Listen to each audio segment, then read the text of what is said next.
Welcome back to part 3 of this series. If you missed the earlier videos, let me catch you up with how this works. From coast to coast, each state holds its own secrets. Today, I'm bringing you a compilation of news broadcasts that capture these incredible encounters.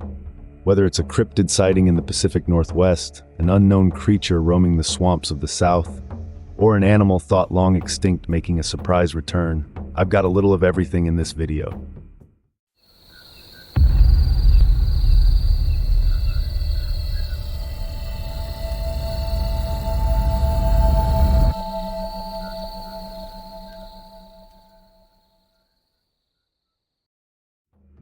But first, a quick note.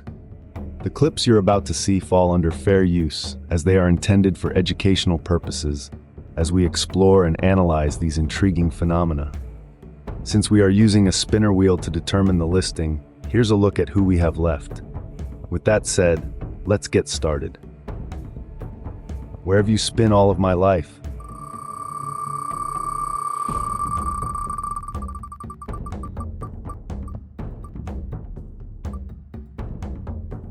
North Dakota. Got another Bigfoot sighting for you guys. A follow-up to a story we brought you earlier this month after mysterious tracks showed up near Ellendale, North Dakota. Some thought it was evidence of Bigfoot. Others dismissed it. WDAY 6 reporter Ty Philly joins us live tonight with more on an update in the search for Sasquatch. Ty? Kirsten, Dana, this letter along with this picture were sent to the station anonymously. They both claim to know exactly where the puzzling tracks came from. But a Bigfoot enthusiast says this new chapter in the Ellendale Bigfoot saga doesn't mean it's case closed. Someone saw him, and he left behind a trail and tracks. Hoaxes, monsters, and cover-ups. After finding massive Sasquatch tracks near Ellendale, tracker Christopher Bauer is certain there's something on the prairie. But an anonymous letter sent to WDAY claims the tracks are man-made. It reads, quote, "This is not a hoax. It was supposed to be a prank." The letter details how the writer allegedly went for a booze-fueled stroll on a pair of homemade Sasquatch slippers. It refutes Bauer's claims, but he refuses to budge on his stance about the undiscovered ape. This is a real animal. But how does Sasquatch compare to other real animals of North Dakota? Many have adaptations to help them survive. The very hot summers and the very cold winters, they are able to grow nice, thick fur coats. Large, hairy, ugly monster. Hairy. Check. But huge mammals in the region, like moose, need dozens of pounds of food per day. Especially during the winter months, those food resources are going to be much more scarce. Not exactly a vote of confidence for a giant ape. But there are some inconsistencies in the letter. Bauer says he followed tracks for miles, much further than the anonymous letter claims the tracks went. He believes the letter is a hoax of a hoax, and the tracks couldn't be faked. He also claims the marks were made with a 4-foot stride, nearly double a human step. Bauer claims anyone trying to walk in the faux feet would leave heel marks, which he never found. So is Bigfoot living in Dickey County? We'll let you decide if there's anything skulking around the prairie. Bauer tells me he hopes whoever wrote the letter will come forward. He also sent me some pictures of additional tracks he found in the area, which he says are much smaller, suggesting another Bigfoot is walking around. You can find those pictures and more at WDAY.com. Reporting live, Ty Philly, WDAY 6 News. Let the spin begin.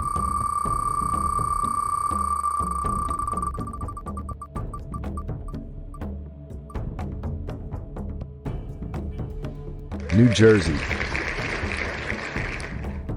There is no questioning the most famous cryptid from this state is hands down the Jersey Devil. This clip goes into that legend.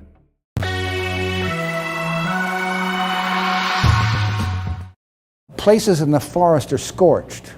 Strange tracks are found round about. It's a story Angus Kress Gillespie, a professor in Rutgers American Studies Department, has told hundreds of times.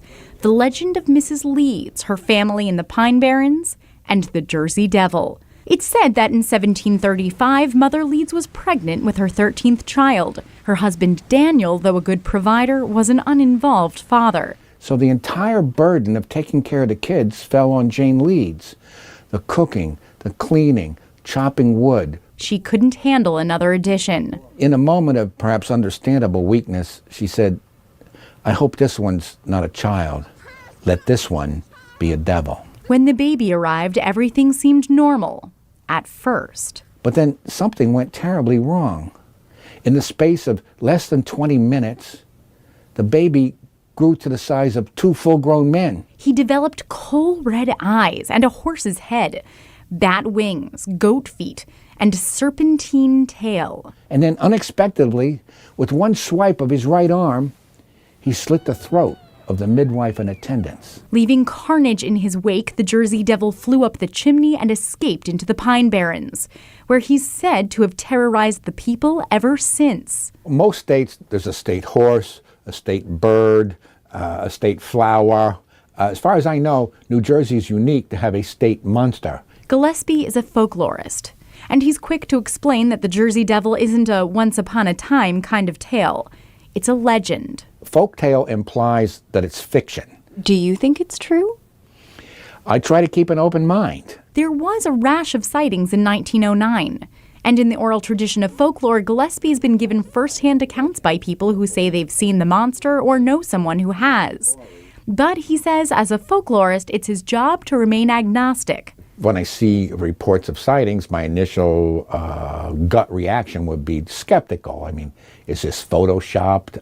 How reliable is the witness? The latest sighting was just 2 weeks ago. I mean, the legend is very much alive, and these sightings sort of prove that. So as Gillespie tells it, when you're walking through the Pine Barrens of South Jersey, listen carefully as the wind comes off the ocean through the pines. Old mother leads. And if you hear a twig crack behind you, beware. It could be you know who.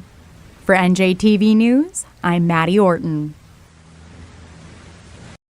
Let's take this out for a spin.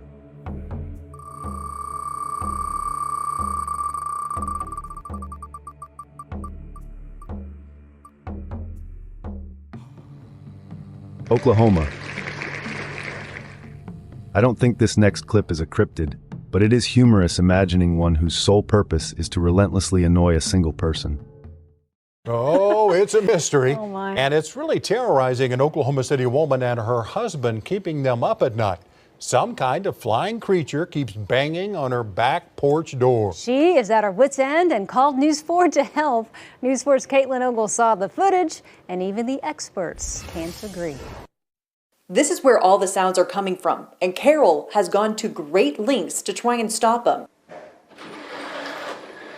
She's blocked off the glass. It's helped a little bit, but now the sounds are even louder. It's really frightening when you hear the bang.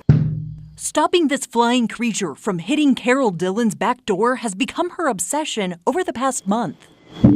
It's tormenting her family at night, even with the lights out, and her changes to make the porch not so friendly to flying foes. There's an owl there, and then here's Harry. He's supposed to be a scarecrow, but nobody's afraid of him. In the afternoon, I'll bomb the area to kill any insects. But the creature just keeps at it. I've seen enough of the videos to know, because of the scalloped wings, that's a bat. We asked Micah Holmes at the State Wildlife Department. It's hard to tell, but he believes it's a moth. They can grow up to 7 inches long. And this is a good year for moths because it's been pretty wet for the summer. This is the time of the year they're out and trying to mate. Off camera, we also reached out to an Oklahoma State University insect diagnostician, Alex Harmon. He says bats use echolocation and wouldn't be flying into the glass. Harmon leaning towards a Luna, Sphinx, or Polyphemus moth. He says they're big enough to produce those loud thuds. He says although Carol's lights are off, the moth may be attracted to that tiny light on Carol's camera. But how a moth is surviving all the bug spray. Meanwhile, Carol just wants to close off her porch. We have a guy coming Friday morning to give us an estimate, and next Monday we have another guy coming for another estimate. In Oklahoma City, Caitlin Ogle, Oklahoma's News 4. We also reached out to Wildcare and Noble, and they say they need better footage to say for certain what this is. Now, Jolene grew up here in Oklahoma, kind of a rural setting. Mike and I have spent plenty of time out in the country here in Oklahoma. What do you think it is, Mike? I think I've seen a lot of great news stories already, even though it's Wednesday, only midweek. I think this might be one of them, maybe tops. That's what I think. And I think that moth's wearing a helmet. So you think it's a moth? It also could be you, Kevin Ogle, for that 12:30 a.m. cereal snack getting in the refrigerator. Here we go. I gotta. Here we go. You were gone. Now he's got to tease you. There it is right there. I'm a lot louder than that. That's a great big moth with a helmet. Who we got?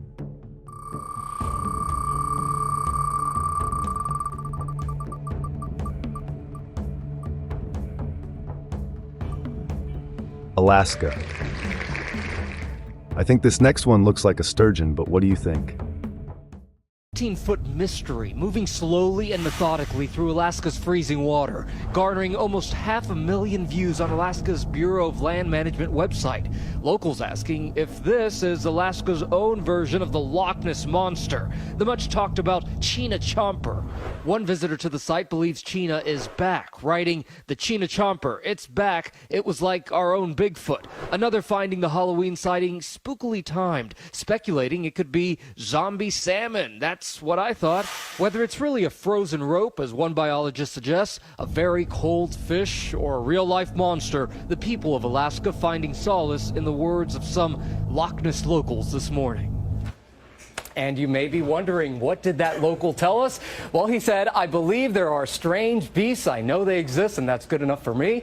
Now, before you get too scared, know that some of the employees there at the Bureau of Land Management admit to doctoring the video a bit, adding some music, adjusting the speed, and they say they did not. Music and speed, that doesn't change what we saw. I know. They say they did not add that George, monster. tell them what you think it is. Let's see who's next.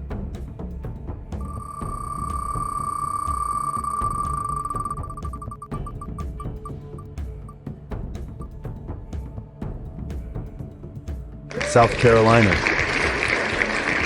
This video is just plain cool. It has some good shots of a creature that no one can identify, and it really fits the realistic scope of a cryptid rather well.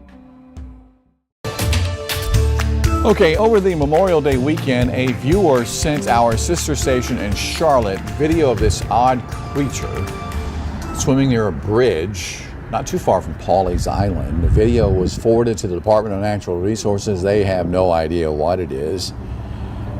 Then it was forwarded to the Marine Resources Research Institute. They really don't know what it is either. They said it could be a sea slug, but they're really not sure. As you take a look at the video, we don't know what it is either tonight. A lot of people have some guesses out there, though. I looked up a sea slug. It didn't look anything like a sea slug. And then one of the people said it could be a cuttlefish. I looked that up too. Didn't look much like that. I mean, to me, it looks like a bird flapping its wings underwater. It sort of does, doesn't it? Like, of course it's not, but I mean, that motion looks very much like a wing flap. But it looks like it's got a beak on it as well. I don't even... I don't know. And wait, where is that again? Pawleys? Somewhere near Pawleys. All right, so that's in the Myrtle Beach area, so I'm going to cross that off my list of places. No, I'm just kidding. But yeah, that's creepy. I wouldn't want to see him swimming next to me. No, sir. What we got?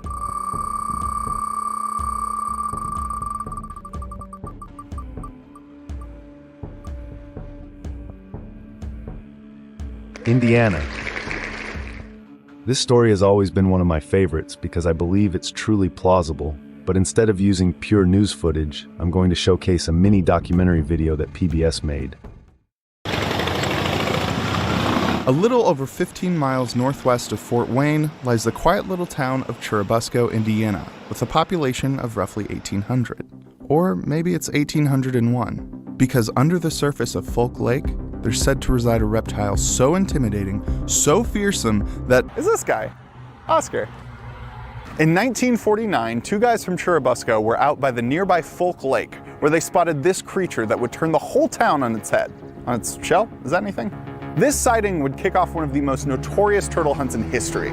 So we are up in Churubusco to get a look at the legend behind this terrifying terrapin. There's some variation in the story as to how the Beast of Busco was first spotted.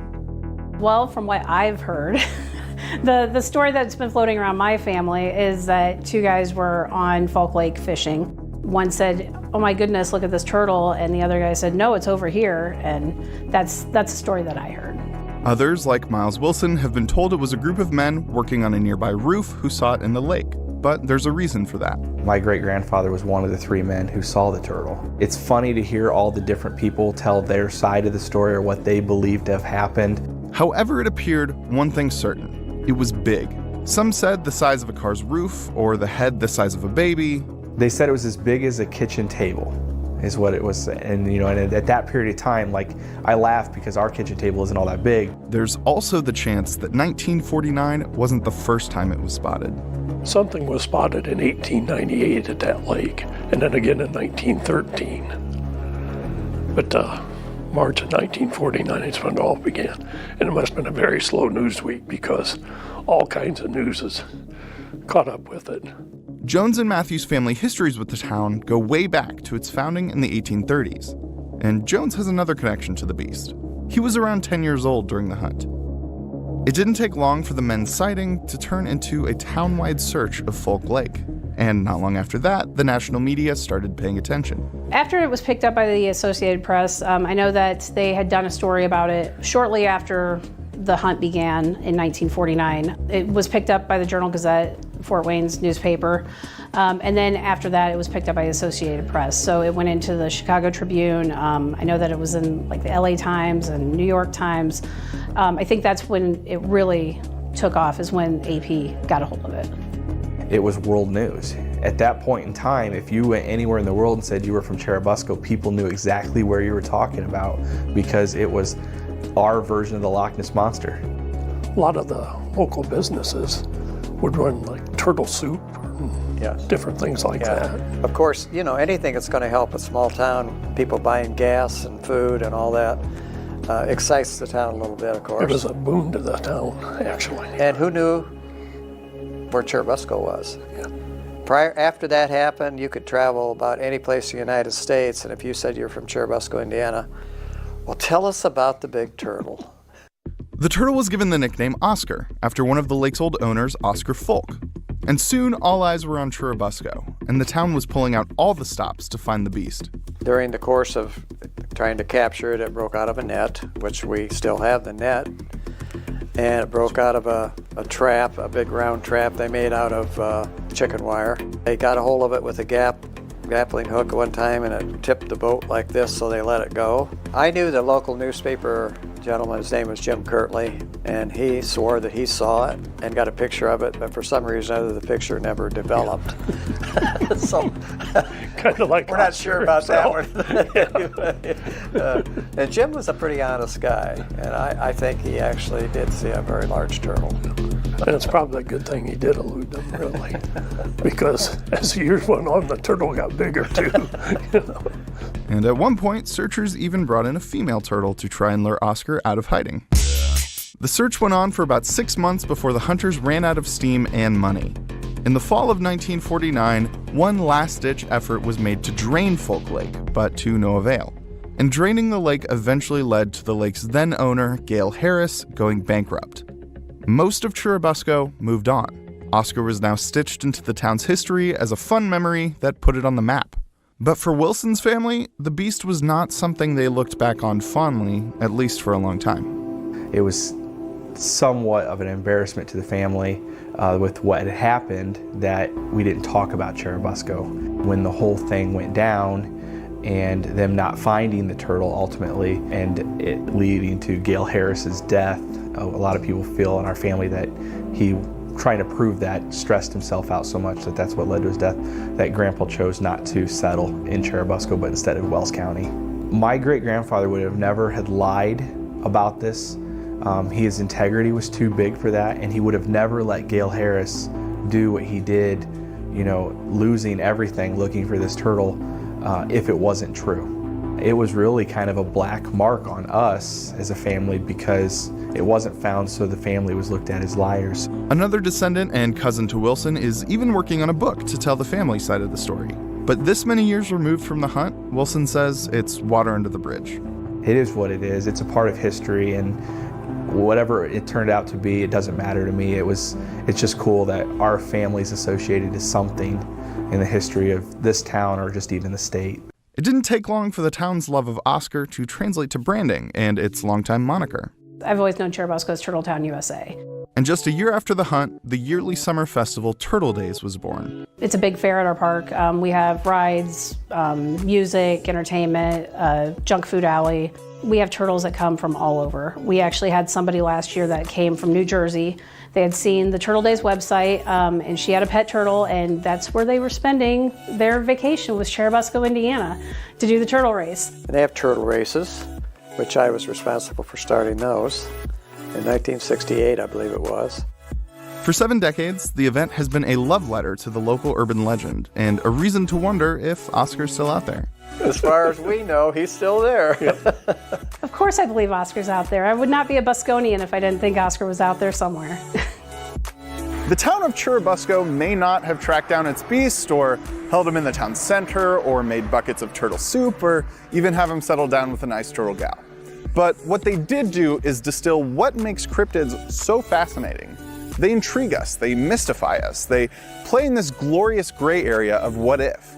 There may not be a giant sloth roaming the forest or mud mermaids in the Ohio River, but what if there are? And hey, even if you don't find that giant turtle in the lake, don't you want to look? Who's next?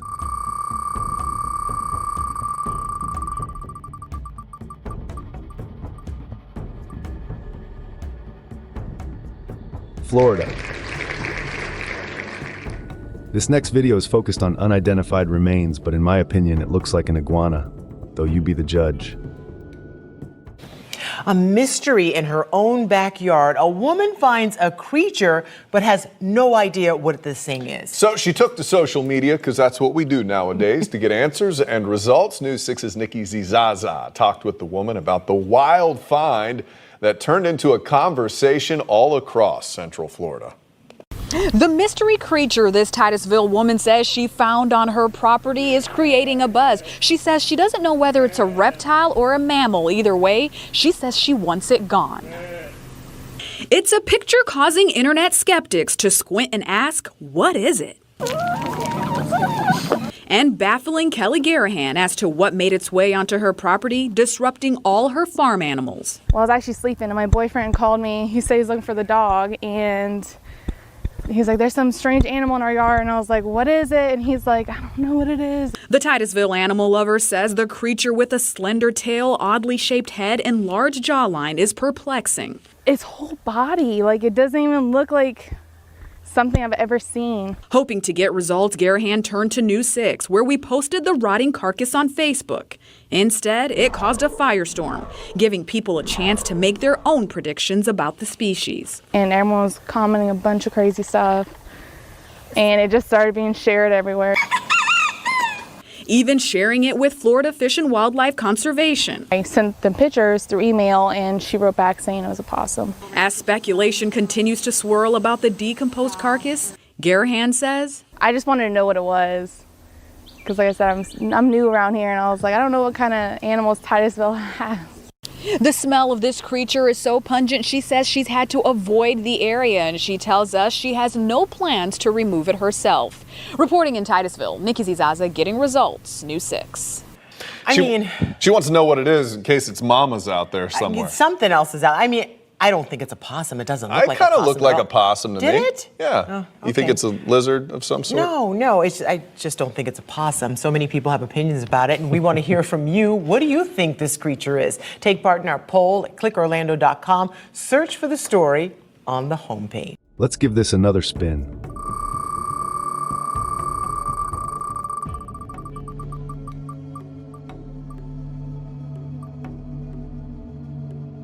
Vermont. Got another report on Bigfoot with this one. Welcome back. I'm Bridget Shanahan. A Rutland County man is getting international media attention for what he caught on camera. He insists it's proof that a legendary creature is in fact real, but of course he's got plenty of doubters. News Channel 5's Jack Thurston talked to him today. As any hard-nosed reporter would, I had some tough questions prepared for Frank Sysensky. Is Bigfoot a proper name for a Sasquatch? That's what people just nicknamed it. He's the self-described Sasquatch researcher who taught me that big feet is never the plural for the hulking, hairy beasts some believe to be roaming the woods. It's known to be up to 8 foot tall, the same as the abominable snowman. I have a lot to learn. Yes. So how did the Hubbardton, Vermont retiree become such an expert? Well, he insists he captured a Sasquatch on camera. This is where the creature was crouching down in this position right here. Sysensky remembers wanting to know who or what was taking all the apples from his tree in September 2010. His outdoor camera photographed a coyote, then this. My God, what in the world is that? And he got help answering that question this month when the network Animal Planet aired an episode of Finding Bigfoot on TV and online. Folks from all over contacted Sysensky with ideas. And I just got a email and a call from Australia. He believes this blurry figure is a long-haired female Sasquatch, about 400 pounds, with a baby in tow. It's either protecting its young or picking it up, we don't know. One biologist we reached with Vermont's Fish and Wildlife Department said he just was not interested in talking about this. He said even suggesting that this story is legit would be a waste of his time, and Sysensky is used to that kind of skepticism. They're going to call you a nut. Others have told him this is more likely an owl, but he's not budging, even buying a vanity plate. I'm surprised the license plate wasn't already taken. I know. And decorating his lawn with Sasquatch statues. This guy's in pretty good shape. He's got good pecs and abs. But that's exactly what one would look like right there. So until he gets a clearer view of the real thing, Frank Sysensky will keep battling the non-believers. It can't be anything else but. And searching for proof that Bigfoot is roaming the Northeast. In Hubbardton, Jack Thurston, News Channel 5. Is it real or not? I'm not sure. That's going to do it for 5:30 now. What did you think of some of these stories? Do you believe there is truth to their claims? Or are people simply misidentifying animals that are already known? Let me know in the comments below. Also, if you have any pictures, videos, or stories of unexplained phenomena, unknown animals, or strange encounters, feel free to email them to me at thesagecrypt@gmail.com. I'd love to make a full video based off your entries. This is part 3 of a series I'll be releasing every week. So if you didn't see your state in this video, subscribe to my channel and click the bell icon so you don't miss the next release. Also, you may want to check the playlist with the previous episodes. Since I'm using a spinner wheel, the order of the states are randomized. Until next time, leave no trace.